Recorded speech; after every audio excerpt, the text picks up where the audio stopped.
हाल ही में हमने सर आप अंदर देवा डीएफओ का जो ऑफिस में सर हमने सर विजिट किया तो हमने सर देखा कि बहुत सारा जो हाथी है जो सर कटिंग करके रखा है सर ना इलीगली सर इनके ऊपर सर आपका क्या राय है? हाँ, ये जो बात है हमने मीडिया में देखा है। मीडिया में हम एक बार नहीं देखा है, बार बार देखा है, हज़ार बार देखा है। और मैंने भी जानने के लिए कोशिश किया कि ये क्यों ऐसे हो रहा है। और आप देखिए फॉरेस्ट का जो लॉ है, फॉरेस्ट कंजर्वेशन एक्ट 1980, हम लोग वहाँ पे अगर जाते हैं तो बहुत ही कानून जो है बहुत स्ट्रॉन्ग कानून है।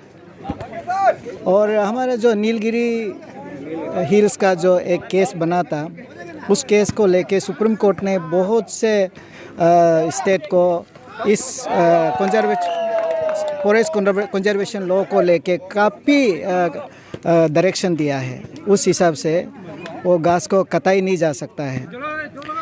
जहाँ कटाई किया है ऑफ कोर्स हम जो रिजर्व फॉरेस्ट बोलते हैं, द्रुपंग रिजर्व फॉरेस्ट बोलते हैं, उस द्रुपंग रिजर्व फॉरेस्ट से डी रिजर्व करके वो रखा गया है, जहाँ में कंजर्वेशन ऑफिस का है और डीएफओ ऑफिस का है। और हमारा 5/B बोल के ये एक इस तरफ आपका PWD का ऑफिस एरिया होता है, उसको ही डी रिजर्वेशन किया गया है।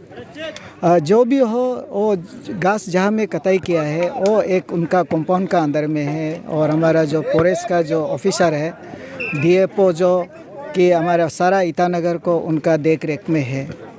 और इस प्रकार का कटाई तो बिल्कुल ही इलीगल भी है, अनऑथराइज है। उसको लेके हमने हमारा जितना भी सीनियर ऑफिसर्स है गवर्नमेंट लेवल में सभी को हमने शेयर किया है, इसको मैसेज को हमने शेयर किया है। और अभी PCC का लेवल में भी अभी इसका जानकारी होना चाहिए।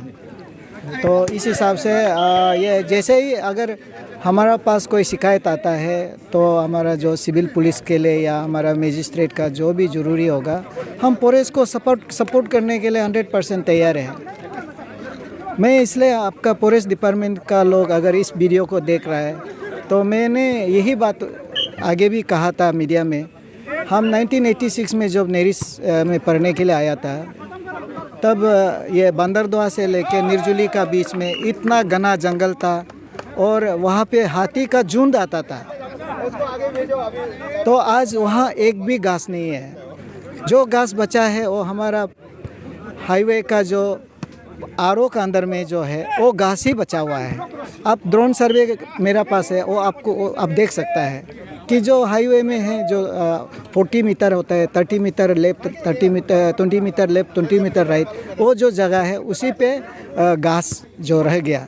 रेस घास को तो आज तक ना फॉरेस्ट कोई केस, हम भी जुडिशल कोर्ट चला के देखा है, फॉरेस्ट हार्डली 2 केस हमने सुनाया, वो भी गलत सेक्शन डाल के सुनाया।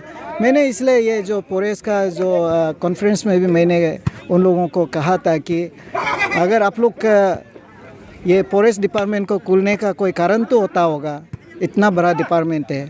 अगर इतना डिपार्टमेंट जो है अगर आज हम देखें तो पूरा घास ही ख़त्म हो रहा है, तो आप क्या काम कर रहा है? तो इसको इंडिविजुअली हमने बोला कि आप लोग एक कोरा कागज़ ले लीजिए, शाम को लिखिए, हर officer house guard, forest guard से लेके हमारा चीफ कंजर्वेटर फॉरेस्ट या प्रिंसिपल चीफ कंजर्वेटर फॉरेस्ट लोग लिखिए कितना घास आपने बचाया, कौन से साल में, कौन से जगह में। तो मैंने उन लोगों को कहा शायद आपका जो प्लेन पेपर जो है, मुझे पुराना गाना एक तो याद आया, उन लोग को बताया, मेरा जीवन कोरा कागज कोरा ही रह गया। उन लोगों को मैंने ये गाना सुनाया। शायद आज आप लोग देखता है ईटानगर में अभी आर्ट कटिंग देखिए मेरा सामने में जो वो जितना यहाँ अब दिखाई दे रहा है, आर्ट कटिंग जितना हो रहा है, ये आर्ट कटिंग जो है पुलिस और हम लोग अरेस्ट करते रहता है, वो तो अवेलेबल है, चला जाता है, लेकिन गली हम काटते हैं, काम नहीं करता है बोल के। लेकिन सच बात ये है कि ये जो ज़मीन पहाड़ जो दिखाई दे रहा है, जितना कटाई हो रहा है, this calms under wild life sanctuary, Itanagar wild life sanctuary और द्रुपंग रिजर्व फॉरेस्ट और Itanagar reserve forest, Itanagar reserve forest, और आपको ये हमारा जो न्यूर्च बस्ती नाला से लेके ये हमारा दरिया हिल से लेके फिर लोवी आ जाने से वाइल्ड लाइफ सेंचुरी होता है। ये हमारा ये अभी ये जोलंग का सिर्फ 1.6 किलोमीटर बाई 1.6 किलोमीटर, बात बस्ती गंगा बस्ती 1.6 बाई 1.6 किलोमीटर स्क्वायर ये ज़मीन है। रेस्ट तो फॉरेस्ट का है। कहा जाए तो वो forest department is doing nothing, कुछ भी काम नहीं कर रहा है जी। हमको लिखता है ये फॉरेस्ट ज़मीन है, ये वाइल्ड लाइफ सेंचुरी है, काम तो करे। हमको आज दिखाने के लिए हमने चिट्ठी लिखा पीसीसीएफ को, हमारा चीफ सेक्रेटरी ने दिया, इंडोर्स किया, डिमार्केट कीजिए आपका फॉरेस्ट लैंड कहाँ से कहाँ तक है। पता नहीं उन लोगों को, उनका ये डिमार्केशन करना होता है ना, आपका जो ज़मीन का डिमार्केशन ही नहीं है। लोग इसलिए इनक्रोच कर रहे हैं, लोग इसलिए जंगल काट रहे हैं और वो लोग को रोकने का नाम ही नहीं है। तो मैं आज इस आपका चैनल का माध्यम से मैं फॉरेस्ट डिपार्टमेंट को क्वेश्चन कर रहा हूँ कि अगर आप ज़मीन का मालिक है, इनक्रोचमेंट को रुकिए। अगर आप ज़मीन का मालिक है, ये अर्थ कटिंग को रुकिए। आप ज़मीन का मालिक है, सारा हमारा नदी सूख रहा है।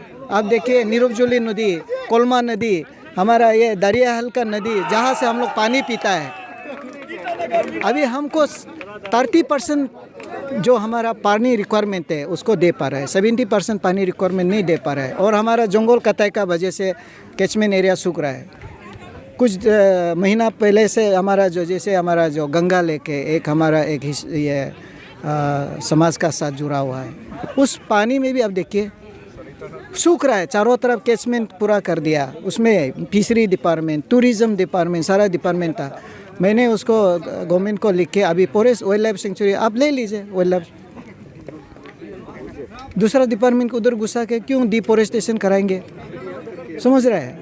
तो इसलिए उनको दे दिया। अभी जंगल कटाई तो बंद कर दीजिए, कैचमेंट एरिया जो गंगा लेक का पानी सूख ना जाए। वहाँ में पूरा जानवर था, अभी जानवर है नहीं, चिड़िया भी नहीं है, ये हालत है। जंगल होने दीजिए, यही मेरा रिक्वेस्ट है। और फॉरेस्ट डिपार्टमेंट से मेरा आखिर रिक्वेस्ट है, ये बहुत खराब मैसेज पब्लिक में चल रहा है ना। आप हमको शिकायत करते हैं, अगर हमारा मदद का ज़रूरी है, हमारा थाना को शिकायत करते हैं, तो नहीं तो आप खुद तो इसको रिजॉल्व करिए, सॉल्व कीजिए ना। पब्लिक का इमेज ख़राब हो रहा है, इसलिए ऐसे काम को कहीं भी होने नहीं देना चाहिए। इसके साथ मैं आपको बहुत धन्यवाद, आप इस बारे में पूछा।